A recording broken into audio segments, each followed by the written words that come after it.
Hello, hello. Here we are again, coming to you from Broadcast Team Alpha on 44 different platforms around the world. And we're going to have some fun tonight because we got a phenomenal guest that has been having some interesting journeys, and he's going to be with us to talk about it because we have Brad Olsen here returning to Broadcast Team Alpha. And, Broadcast Team Alpha is the show for the thinking American and thinking global citizen that is not afraid to step out of the box and find out what is out there. Why are they covering up for us? What are we not supposed to know? Because we find a lot of it. And yes, I'm one of the hosts. My name is Agi, and my co-host Nori, she cannot be here tonight. She is on a hospice call. She's a nurse, and she's on a hospice call with someone that is just about to go home. And there's some fear involved there. So Nori's soft voice is very much needed. So we will, if she, at the tail end of the show, if she makes it in, we will sure welcome her. Otherwise, she is doing what she needs to do. And we are also transmitting on the Conscious Awakening Network. And you got to go over there and watch those guys a little bit, because consciousawakeningnetwork.org. Go over there. I think they got close to about 50 different shows and a lot of other stuff on their website that you can watch. Besides those shows, they're kind of like us. They also find stuff that you're not supposed to know about. And if you're watching us on YouTube right now, that's the best place to do it, because we normally would be watching the chat room. And of course, Nori might be busy, but Mac, back in the control room, he is going to help us out in the chat room. So we will maybe able to comment a little bit for you. And also, while you are on YouTube, please subscribe if you haven't done it. It helps us a lot. And if you like what you hear, you can also become a member, because we have a bunch of videos that the general public do not get to see. And that's in the member section. So I want to say something about Brad. He's been there about 2 or 3 or 4 or 5 times before. So yeah, he's an author, he's a lecturer. And he is a speaker on conferences just about everywhere. I think he said he was on Coast to Coast last night, and he's going a lot of other places to speak of his travels. And he is one of 3 people I know that has been to Antarctica, and that's a feather in your hat, man. So anyway, welcome to the show, Brad. Hey there, Aggie. Thanks for having me on. It's always a pleasure to speak with you. Oh, yeah, this is going to be fun. Oh, man, those travels that you have done lately, I said earlier that next time you go somewhere, just make a little room in one of your suitcases. I want to go with you. I better have a big suitcase then, because we'll have to smuggle you on through baggage. Yeah. I'll tell you, we really want to hear about those travels, because we talked a little bit before, and there's some really interesting stuff. Where did you go? Where did you go? Well, I was on Coast to Coast a couple nights ago. It wasn't last night, but I came back from Laos not even a week ago, and I was there as a travel writer for the ASEAN Tourism Forum. But my assignment was with the World Explorer magazine. That's a magazine published by David Hatcher Childress, one of the stars of Ancient Aliens. Yeah, we've been friends for a long time. He's right out there in Arizona too, which I'll be in 5 weeks for the Sedona Ascension retreat up in Sedona. And we'll go see David too, and we'll get this my article published about the Plain of Jars, which is a megalithic site in northern part of Laos. Laos is a landlocked country in Southeast Asia. It was part of French Indochina. And during the Indochina Wars, that's what they call the independence movement from France in the 1950s. And then when the US got involved in the 1960s and 1970s, we know it as the Vietnam War. They call it the Second Indochina War. And the Ho Chi Minh Trail, which supplied arms to the Viet Cong in South Vietnam, went right through the plateau where the plain of jars are. So it was a target for our airline pilots to try to bomb the Ho Chi Minh Trail and stop that production line, which they were never able to do. It's part of the reasons why America lost the Vietnam War, because they could not stop personnel and materiel from flowing down from northern Vietnam into the battle zone region. But the war in Laos was called the Secret War in Laos. It was a non-declared war. It was completely illegal.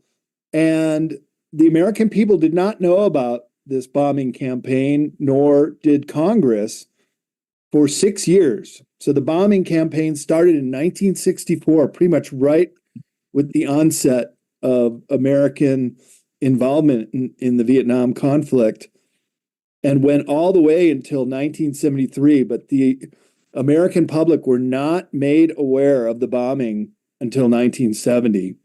And Wow. Laos is the most bombed nation per capita in the world. That's how bad it was. And even on the plain of jars, and I'll explain what that is all about in a minute, there are all these craters, pockmarks from the bombing campaign. It's still very evident that this war took a drastic toll on Vietnam, Laos, and Cambodia. And there's still unexploded ordnances. Every 2 weeks, somebody is maimed or killed by one of the unexploded ordnances from that war. So it's quite a catastrophe, but I tell you, the people of Laos are, I think, the friendliest people I've ever met. And they let bygones be bygones, and they've just moved on. Wow.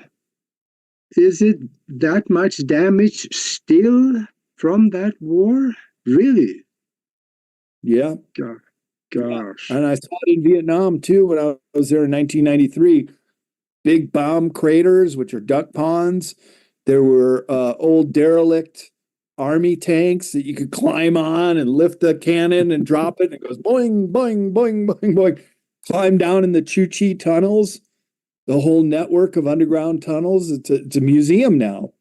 But I tell you, Augie, the thing that really hit home as an American was the museums. And in Vietnam and Saigon, which is called Ho Chi Minh City now, it's the Museum of American War Atrocities. And in Laos, in the World Heritage City site called Luang Prabang, they have the UXO Museum. That stands for Unexploded Ordnances. And it too shows the atrocities of war. I got to tell you, as an American, boy, it just really pulled at my heartstrings. And the worst part of it is the U.S. government has done very little to help with the cleanup of all these unexploded ordinances and to help out the people who are still named. And there's also the new generations that were poisoned. So children that are just being still born today, second and third generation, because of all the napalm and the Agent Orange and the defoliant herbicides that were dropped. I mean, there's whole areas of Laos that they're desert because of all this. And the U.S. has just done very little to help these people out. And that just really also. And that goes into the area where you have those artifacts that you were looking into. So that's how the tie into the plain of jars. So this high plateau in northern Laos has been a crossroads for centuries. And it's always been a major trade route for salt that came from the Gulf of Tonkin and other trade wares that were going back and forth over this high plateau. And that's why the people became wealthy. And during the Iron Age in Laos, which is 500 BC to 500 AD, for 1,000 years, they manufactured these megalithic jars weighing several tons, and some of them 3 meters tall, way taller than me, and big enough to jump in. So it was a big mystery what these jars were used for. The legend was that they were drinking cups for giants, and geez, could have been if you're big enough. And inside, you can see the chisel marks. So certainly, they were created during this Iron Age. You needed a stronger metal than the sandstone, or even some of them are made out of granite, really hard stone. And today, there are 1,325 intact jars remaining. But back in the day, there were many thousand. Several were lost by Chinese raids coming down to just plunder and treasure seekers. Some of them were filled with grave items. And I'll explain what the best theory why they were built.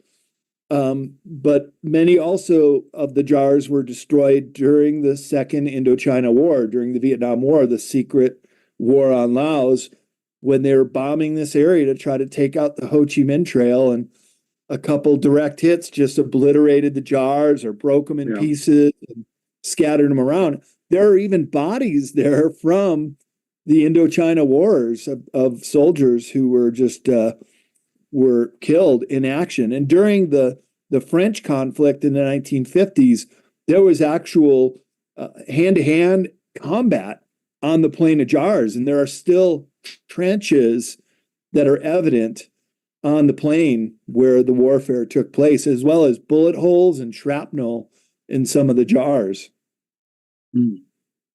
Huh. Well, now, were they made of granite, all of them, or were they also metal? There's no metal involved. The only metal was used to chip them out and carve them and put a rim on some of them. And one of them at Site 1 had a petroglyph of a man with his arms over his head. But that's the only indication of any kind of figure. Yeah. But it wasn't just the one. It's called Site 1, and there are a couple different locations in Site 1, and that's where the World Heritage Museum is in the town of Phon Savan on the Xingo Mengao Plateau. And it is it's hard to get there. I took an overnight bus from Luang or from Vientiane, the capital, and then I took a day bus to Luang Prabang, and the roads are really bad. Boy, that was tough travel. But it was worth it because this is really the premier megalithic site in the country of Laos. And World Explorer magazine really wanted me to write an article about it. It hasn't been featured in that magazine before.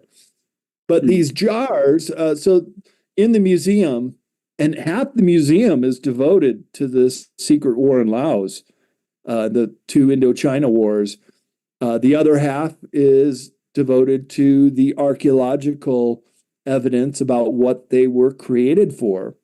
And there was a French archaeologist in the area during the French colonial days named Colani, and she excavated all around and found near the jars, all around it were these burials with neatly stacked bones or bones in an urn that could have only been placed in there when the body had completely decomposed. So she proposed that it was called that the jars were used as a second burial process. So a fully intact, recently deceased body would be placed in the jar and it would just decompose. It would just break down. Animals would get to it and the elements. And it would then, after it turned to bones, be taken out and then buried around the jar. So each jar was like a family funeral plot. And Oh, yeah, and so then subsequent burials would accompany the site. But poor commoners were just cremated. And there's a cave at the Plain of Jars at Site 1. Now there's a dozen other locations with these jars. It's not just one location, but in all directions, you have these megalithic jars. So it's quite an interesting site to see and explore around this area. It's a beautiful area, part of Laos. yeah. And then there is another theory that it was made by giants for giants. What do you think about that? Yeah, as cups for giants. Well, yeah, I'm going to be in Los Angeles this weekend for the Conscious Life Expo, and I'm Yeah. doing my presentation on Sunday called the Mystery of the Megaliths and the Giants of Prehistory. And there is a connection. Most megalithic sites around the world are associated with the giants being the builders of these locations. Yeah. So it's kind of interesting that the Plain of Jars is the same way.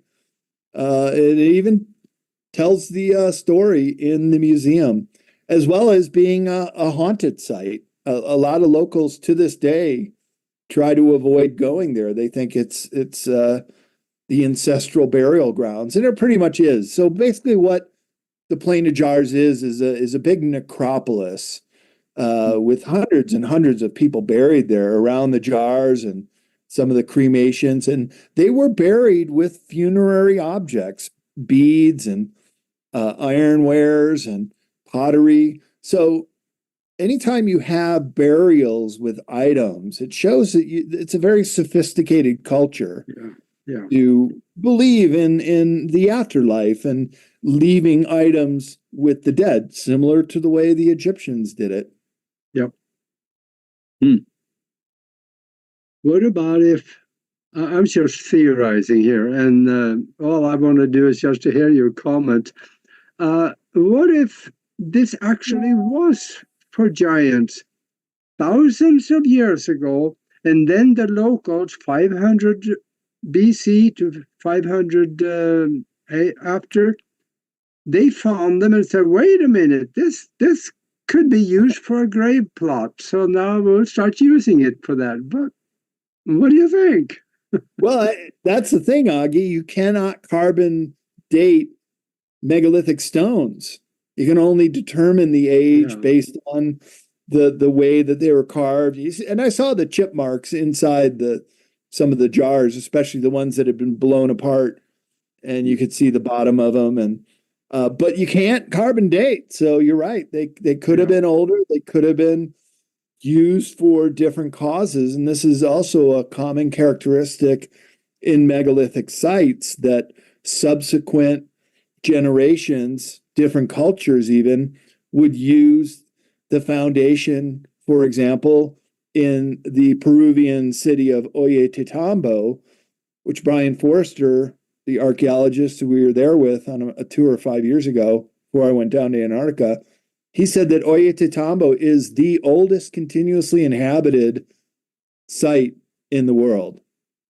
Really? So, yeah, and you can see the old, giant, really well-built megalithic foundations, and then Incan, the less than perfect creations on top, and then even the Spanish, even less perfect constructions on top of that.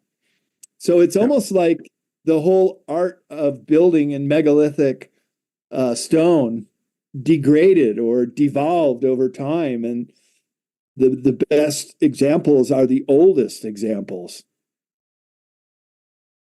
Yeah, these jars then is just as mystical as the perfectly round stones down in Costa Rica. Yeah, yep, that's a big mystery too. Yeah, nobody really knows. There's just theory about where do they come from, who did it, and I guess maybe we'll never know. or maybe we will someday. Yeah, maybe we'll. Maybe we'll. Some alien Yeah, group will come down and say, "Hey, those were ours. That was a ball bearing for our mothership." yeah, yeah. And now these jars, how many did you say there were of those? They are a bunch. So yeah, so remaining there are 1,325, but back in the day there were many thousands. But like I said, many were destroyed during the Indochina Wars and these Chinese raids that had happened centuries ago, just looking for treasure and breaking them apart to see if there was anything they could find. And only recently in 2019 did the whole site be recognized by UNESCO as a World Heritage Site. So now, of course, they're offered protection. But the other problem was the encroaching development from the town of Fonsaven, because the original town of Ungsing Mung-on, I'm not pronouncing that right, but it's also the name of the plateau where it's at. That town was completely obliterated. That was the capital of the province during the bombing campaign in the secret war in Laos. So they had to move the capital to Fonsaven, where my bus dropped me off. And it was just a few kilometers away from the Plain of Jars. And UNESCO built a really nice museum there, information center, and then you could just walk to the site and spend all day there. I was there during Chinese New Year's, and so it was pretty crowded at times. But people would come and go, and I walked a little bit further outside the site and found a couple other jar locations, not right there. So that's what's so amazing about it is they're just all over the place. Over 1,000 of these megalithic jars in this one location. Now I'm wondering though, if you let's say some of them are 3 meters tall. The biggest one. Yeah, or let's say two. Let's say 2 meters tall, and then they are much, wider than that. About 2 meters in circumference as well. Yeah. Okay. What then? Were they hollowed out stones, or were they formed? Do you think? If they had to hollow out the stone, that had to be a pretty doggone big stone to start with. How did they move stuff like that? They must have done what they did in maybe other places where we have these big stones. And that's exactly the big mystery of the Plain of Jars, is how they moved many ton stones from the quarries, which they have identified where the stones were taken from, but how they moved them through dense jungle foliage, up and through valleys and over rivers and creeks, and then to these sites where they were left. It's anyone's guess, and the museum even said so. Nobody knows how they were moved because they're so big and so heavy, and whether they were carved on site at the quarry or carved once they got to the Plain of Jars. But it was clearly a wealthy culture that would be able to commission these jars for the deceased. And other archaeologists have examined the site, and they would agree with the archaeologist Kolani that they were used in a second burial process, because some of them were found with some grave items in them, but more importantly, the stacked, very meticulously placed bones, which would not be from a burial. Usually a burial, a person just laying there and the bones are found the way they were laid, but these were stacked bones, suggesting the second burial process. Yeah. Yeah, I know there are other cultures that also did that. They waited years until the meat was gone, and then they took the bone and assembled it, and they put it in a place where you could actually go and visit the person. Yep. That's why it's the the best estimate is that the Plain of Jars was a giant necropolis to the wealthy, influential people in the community, because the commoners were just cremated, and they found the remains of the cremations and in the cave there. And it's a real beautiful area, I got to say, including there are hot springs near there, and a giant Buddhist monastery with a big golden Buddha that you can see from the Plain of Jars. And as I was exploring around and traveling through the town of Fonsalven, I'd always look back, and there's the Buddha head. It's like positioned up on this high plateau that it was looking out over everywhere. Like, all right, Lord Buddha, keep an eye on my journey. Mm. Yeah, that area is so full of treasures, and even a little further, I guess, into Göbekli Tepe, they have. I don't know if they have any of these jars there, but man, some of the buildings that we've seen, they couldn't be built today. Hmm. They, No. And that's true with most megalithic sites around the world, Age. The site in Baalbek, Lebanon, has such massive stones, and some of them are still in the quarry, that there's not a crane in the world today that could lift and move the size of those megalithic stones. So I'd say clearly we're dealing with kind of with a ancient science that has been lost. And that's the big mystery of these megaliths. Yeah, and I think in Baalbek, I think I'm taking this from memory, but I think one of the biggest stones there is 1,100 tons. And that is partially buried in the ground, sitting at an angle like this. So it looks like something was moving it, and then they didn't move it any further. It was just laying there. Man, that's... How do you move stuff like that? There is... Years and years ago, there was a movie clip that was floating around in Scandinavia and between Norway and Sweden.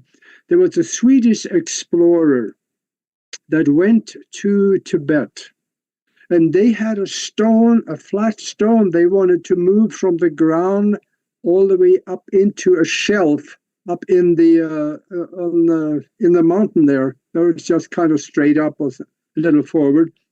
And they had people around there with flutes and music instruments. And on the movie footage, you could see the stone lifting off and moving right up into where they wanted it. You probably heard about that one, because I have. That in fact, was yeah. There was a Swedish doctor named Dr. Jarl, who went to Tibet in the 1930s, and one of the High Lamas became ill, and he was summoned to come back to use some Western medicine, and he helped the Lama out. And they said, well, we would like to repay the favor, and we want to show you a few things about what we're able to do. And Dr. Jarl drew the diagrams of these musical ceremonies where they would have one row of trumpeters, the Tibetan trumpets, another row of drummers, and then a third row, all shaped in a horseshoe formation with a megalithic stone right in the middle. And they would get the music going to such a high pitch, cacophony of sound, that the boulder would start shaking, trembling, and then the monks would all look up at the same moment. So there was also a mental process in moving these megaliths. The stone would then lift up and then go over to a cliff ledge, and then it would rest. So they were using a form of auditive levitation to move these megaliths. And Dr. Jarl drew pictures of how they did it in his journal.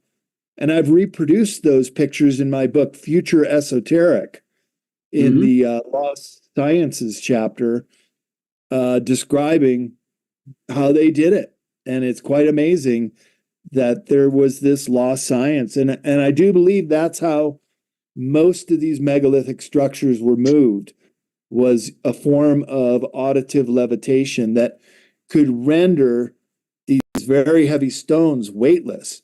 And this is what's known as a resonant frequency, that everything around us, including ourselves, everything has a resonant frequency.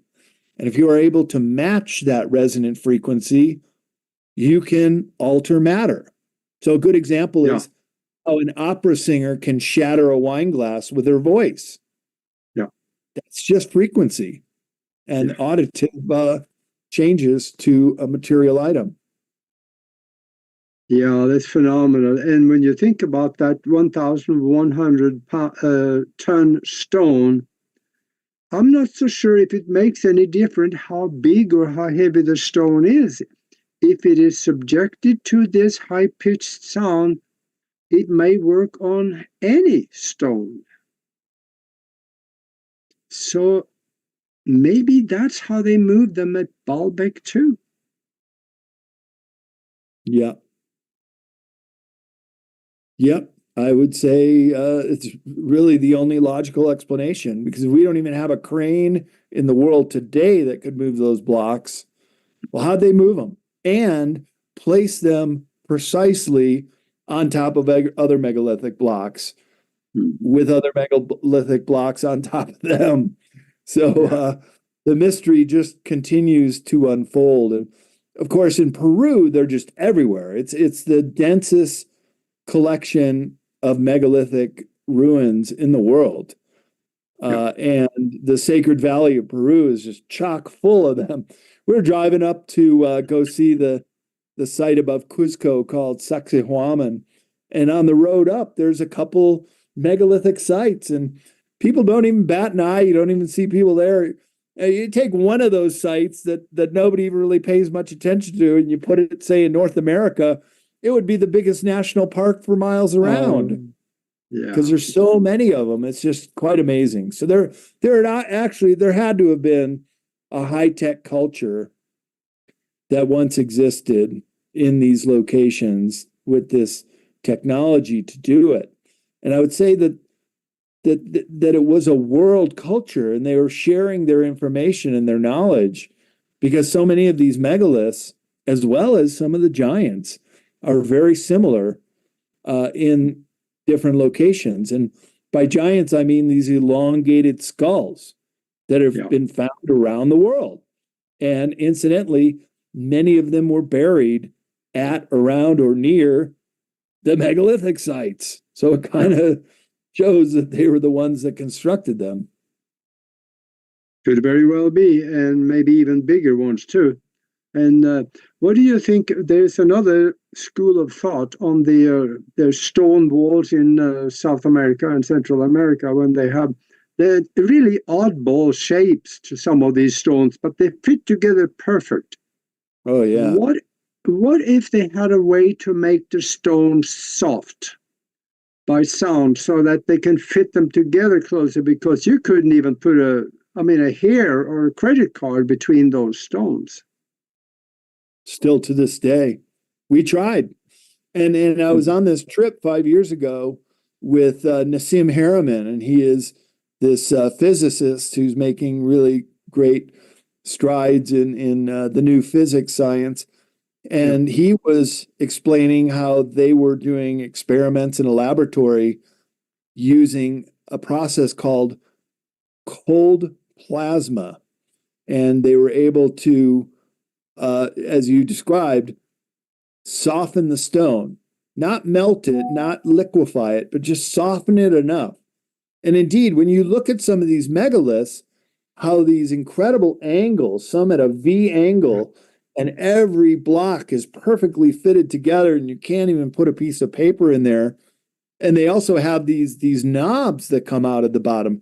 So it's like the stone was softening, and a couple locations popped out these knobs as they were drying, and this is how the megaliths were formed, using another kind of lost science to create these megaliths. Yeah. And then I also I think I even read that in your book, probably where it said that some of the elders of the Mayans, they said that the Mayan pyramids, they were already there when the Mayans came. So there was a previous civilization that built some of those pyramids. Yeah, indeed. And the pyramids are another example of a lost science that went into building them.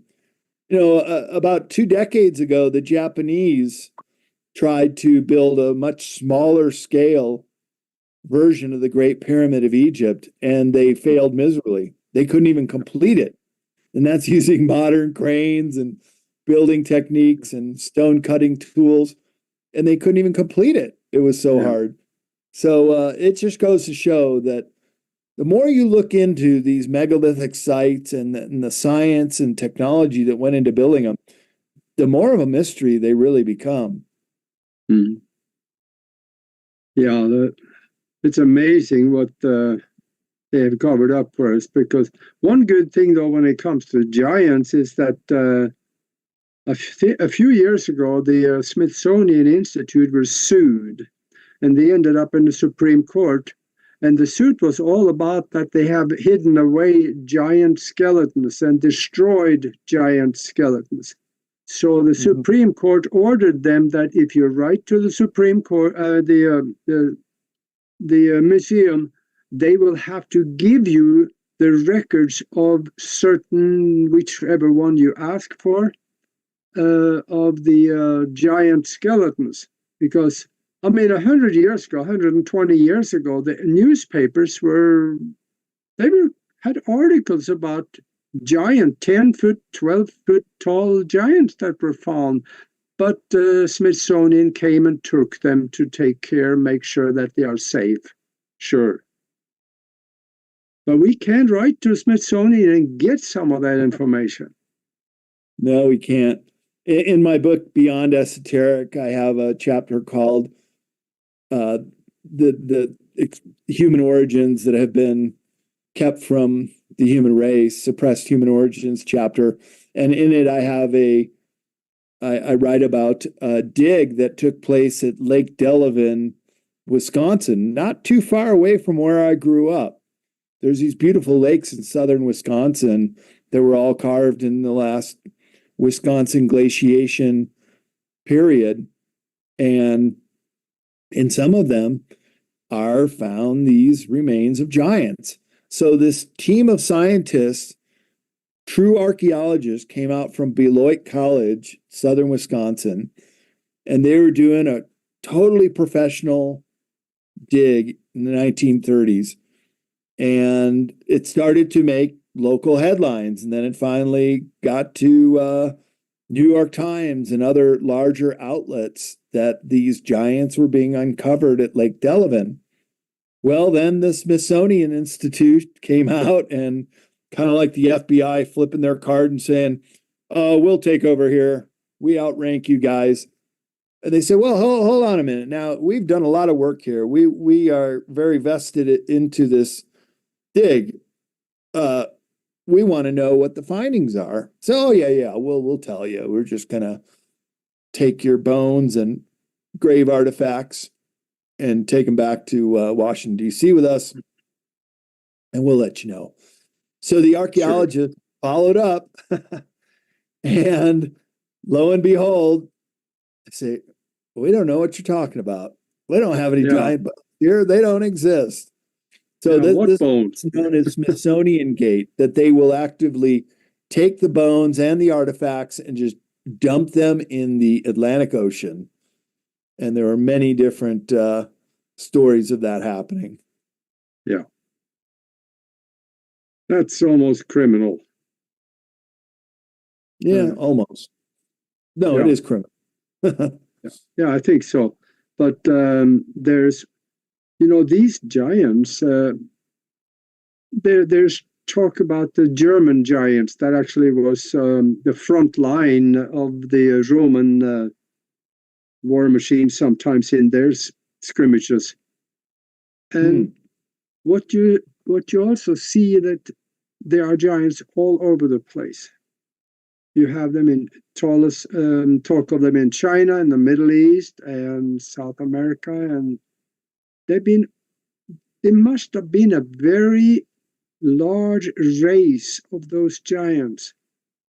I read from somebody that there was I think it was down in the very southern tip of South America. He said that these giants were the ones that were there. They were very friendly, and they were not as warlike and aggressive as us white guys when we came down there. So they did away with them. They did away with the giants because giants didn't really know how to defend themselves. Right. And especially in the age of gunpowder and bullets and artillery, well, a bigger target gets taken down a lot easier. And then we have the Egyptian artifacts that I know have been found in Illinois and also up in Nevada and other places, probably. Well, the Grand Canyon. Yeah. The very famous Kincaid expedition, which was on the front page of the Arizona Gazette in 1909, finding these caves all through this one area on the Crystal Creek section where it meets the Grand Canyon, Colorado River. And the Kincaid expedition was the second expedition after John Wesley Powell was the first expedition to go through the Colorado River the whole way. And he must have seen the entrance to the cave and tipped off Kincaid, who then probably built a ladder to get up to the cave. And then they described in this article in the Arizona Gazette that they had found these giant mummies, a whole bunch of artifacts, a Buddha-like statue. They said Far East. They didn't say specifically Egyptian, but some of the descriptions have led a lot of people to believe that what they were talking about were descriptions of giants. So they then the Kincaid expedition, it was known that they made it out to Yuma, Arizona. When they came out, then this article ran, and that was the last anybody ever heard of it.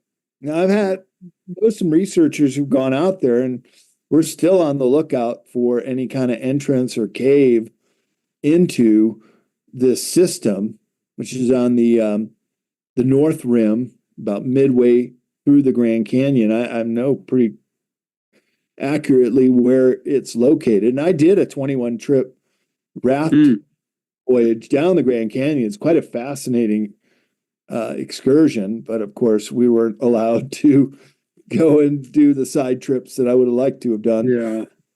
But the Grand Canyon has this very vast network of caves. And Dr. Michael Sala's whistleblower JP has described recently, within a year, that that he was in the cave, and indeed there are still many artifacts remaining there, and that this cave system is expansive. And I remember hearing about the Army Corps of Engineers also looking into how big the cave system was, and they were dropping smoke bombs into them to see where the smoke would come up. And they came up 30 miles away in the town of Kanab, Utah. So it's just huge how big the cave system is. So the Grand Canyon is another one of these great mysteries with giants and ancient artifacts, and the emergence point of the Hopi people at a location called the Sipapu, which is just upriver on the Little Colorado River, about 4 miles up. And again, I wasn't able to go check it out, but I know where it is, and I've looked at it on Google Earth and some of these other locations. And It's just fascinating. The other thing Yeah, that's very interesting, Augie, that would lead some of these ancient cultures to go there is that they were mining gold. And there are old newspaper articles right before Grand Canyon became a national park of a gold mining operation in the Marble Canyon section of the Grand Canyon. That's right close to Lake Powell and Page, Arizona. And I was on with Michael Sala on Expo Politics Today about a year ago, and we showed some of these newspaper articles. So when you can't make sense of a story, follow the money. And in this case, follow the gold. And if there's gold mine, look, King Tut's death mask, pure gold. The Egyptians were fascinated with pure gold. And they even called it the land of Punt, a faraway place where they would go to collect their gold. And maybe that was the Grand Canyon. should be. Because we know they were traveling across the ocean. Yep. Absolutely. Yeah. We have the evidence. And in fact, I had a friend here in Tucson that did a lot of digging up in the Grand Canyon in the 1960s. He was probably about 85 when he went home, died. And I think that he said that him and 3 or 4 other friends, they went up there while they still could go into it. I think they don't even let you go in there now. But he found a plate which about not quite a foot long, but about a half a foot tall, and that had hieroglyphic signs on it. He had it at his home, and I saw it.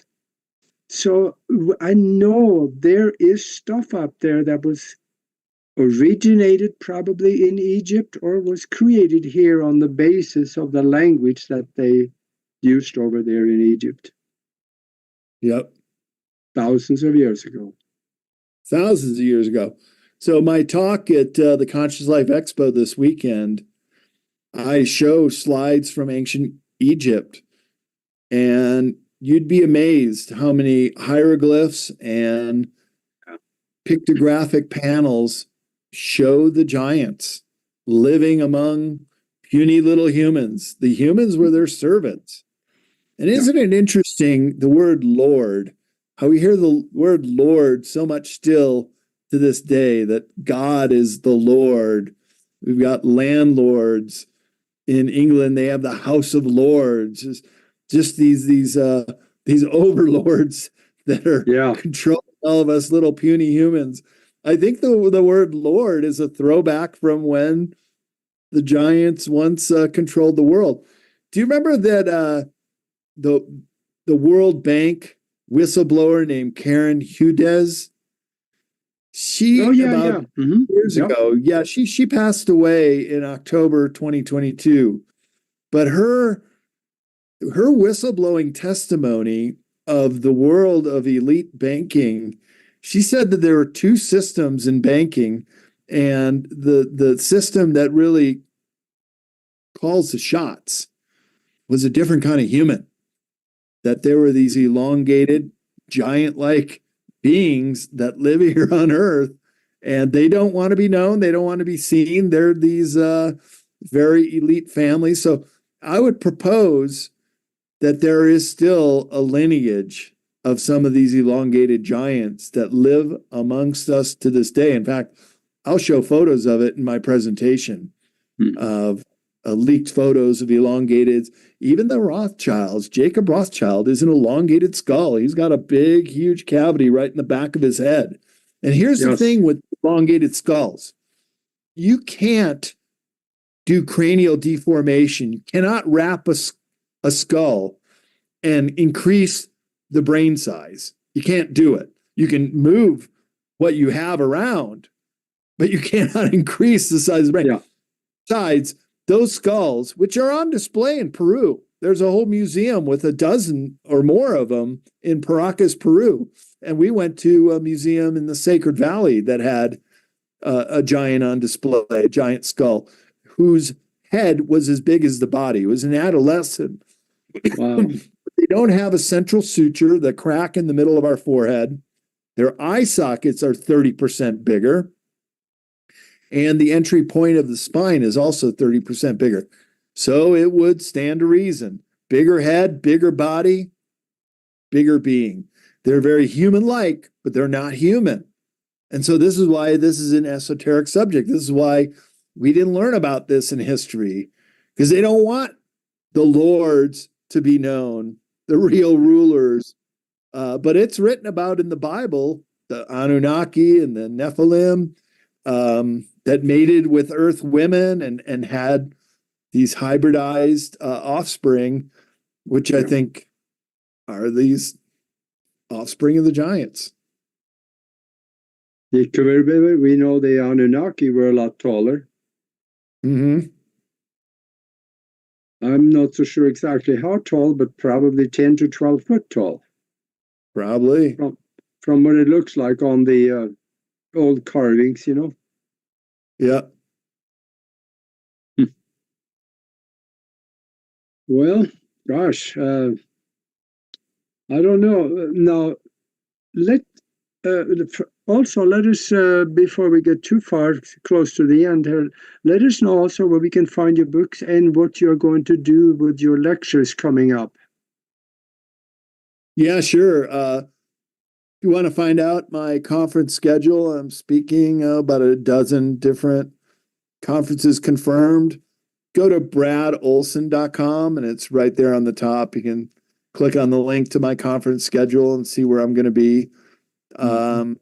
And my books are available at cccpublishing.com, including other authors that we publish, like Michael Jaco, Leo Zagami, and Laura Eisenhower's brand new book, Awakening the Truth Frequency, is just shipping from the printer and is being released as we speak.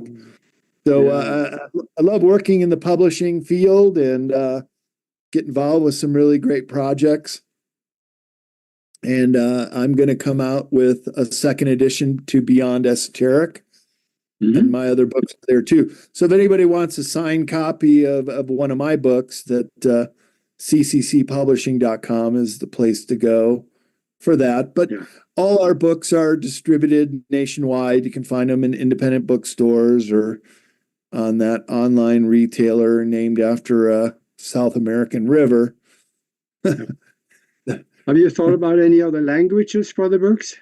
Oh, I have. Several of our books have been published in other languages. Future Esoteric is coming out in the Bulgarian language. They had just translated Modern Esoteric too. Yeah. Real beautiful hardbound copies. They send me versions of them.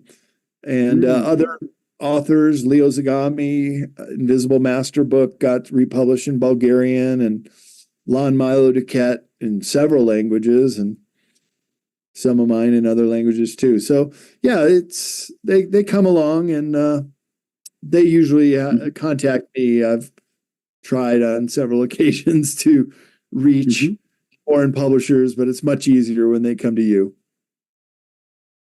Yeah, and, when are you going? Yeah, go ahead. Well, I was just going to tell you one more thing is we are putting out a proposal right now for a return trip to Antarctica with a venture capital group called vccross.com to do a documentary about going down to Antarctica, to some of these locations that I've researched, and would love to go down there too, check these places out. The pyramid poking out of the ice, I know exactly where that is, and I've got a tour organization group that will take us there. It's just the money to get us there, but with a film crew, I think it would be a fascinating film. And also want to go to the New Schwabenland area and research the Nazi base down there and see if we can get any information about that. So vccross.com is the name of the company that's raising the capital, and a prospectus about our film project down there. That sounds really interesting. What kind of permits do you have to go down there? I know there are some restricted areas or prohibited areas even. But you looked into any of that yet? Yeah, I have. And this group that does expeditions down there pretty much said, look, we can get you where you want to go. It's going to cost, but they did not indicate that the places that I would like to go were off limits. Now, we would have to get some support from some of the research bases down there, as well as air and ground transportation to move around. And of course, you got to bring in all your supplies. But boy, what a fascinating documentary that would be if man, or a TV series. Yeah, how many people are you thinking of taking on that one? It remains to be seen, but probably a dozen, maybe eight or nine or 10. I'm thinking. We'll have to price all that out once we know we have the financing to do it. Oh, that sounds interesting. Yeah. And now, when are you going to be in Sedona? That's kind of up the road from me. That's coming up in 5 weeks. Augie, you should come on up. For Suzanne Ross is the producer of the Sedona Ascension Retreat Conference, and she and I have a film project that we're putting together called Operation New Earth, ONE, and I'm talking about the dozen sites around the world that correspond with the chakras in the body. So we're going to do a presentation on that TV show conference. Well, that sounds interesting too. The New Earth, yeah, there's a lot of talk about that these days, and we're going to have one. We don't we don't know what it's going to look like yet, maybe, but it is coming because you can see the raising of consciousness in every corner of the world, and people are waking up. And when they wake up just maybe a little more and find out that I've been screwed all my life, they're going to say, wait a minute, we're not going to have this anymore. It's coming. So, I don't know. It sure is. And then in July, I'm going to be speaking at the big MUFON Symposium in Dallas, Texas, Fort Worth. And I'll be presenting my Hidden Anomalies of Antarctica presentation. They want me to do that, which I was down there exactly 5 years ago on a sailboat to the Palmer Peninsula. So that'll be a huge audience. I think 1,000 people will be at that one. And I'm also going to be on a panel for that. Plus, top of my head, I'll be, the Journey of Truth. That's a great conference in Grafton, Illinois. That'll be in May. Then I'm going to another conference in April for the full solar eclipse in Texas. So 2 conferences in Texas this year, and the Mount Shasta Summer Conference in July is a real good one. Be speaking at that. And on my website, bradolsen.com, some of them have promo codes. So, for example, the Mount Shasta Summer Conference, you type in my name, Brad, and you get a discount on the tickets. So check out that website if you want to come to some of my conferences. And I always bring my books. So I'll have books to sign for people at all these shows. Well, you're busy. Staying busy, staying out of trouble, going up skiing today. So getting my exercise and just enjoying life. That's what it's all about. Yeah. We don't have any snow in Tucson, so I guess you're going to have to do the skiing for us. Live vicariously through me. We're fellow Scandinavians. Well, we're getting down to the end here, so I sure thank you very much for being with us, and we'll do this again some other time. Boy, oh boy, would I like to do a show with you after you come back from Antarctica.